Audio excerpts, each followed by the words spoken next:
Why did Operation Barbarossa fail? In their early victories during World War II, such as in Poland and France, Germany favoured and planned short, sharp Blitzkrieg-style invasions. This was essentially a must for the Germans.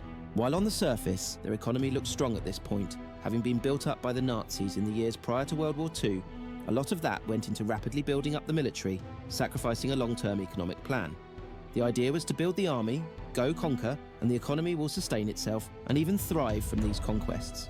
As a result, the Germans essentially had to mobilise their forces, win a quick Blitzkrieg victory, demobilise, and get the men back in the factories working to generate material for the next attack.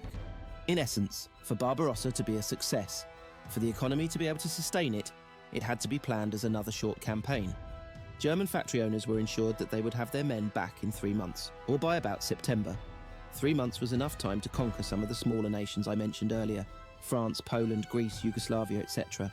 Nations where, once you conquer enough land, capture enough industry, and the enemy has limited space to retreat to, surrender is more or less the only option.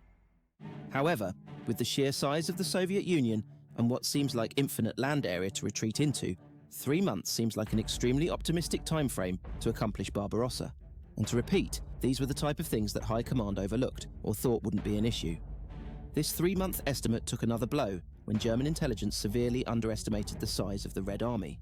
Estimates of the Soviet troops on the border were somewhat accurate, but troops deeper into the Soviet Union, including reserves, were majorly miscalculated.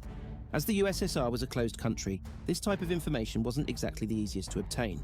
However, in the decades prior to World War II, to work around the limitations of the Treaty of Versailles, plenty of German military personnel worked and trained in Russia with things such as tanks and other weapons. Those Germans who did must have had some idea of what the Red Army was capable of, including a rough idea of its size. But in the planning phase of Barbarossa, they weren't even asked about this. So you have the Germans, with limited supplies, applying a game plan to Barbarossa that worked fine earlier in the war when conquering smaller nations. But with the sheer size and numbers of the USSR, it just wasn't going to cut it. For the full story, click the link below.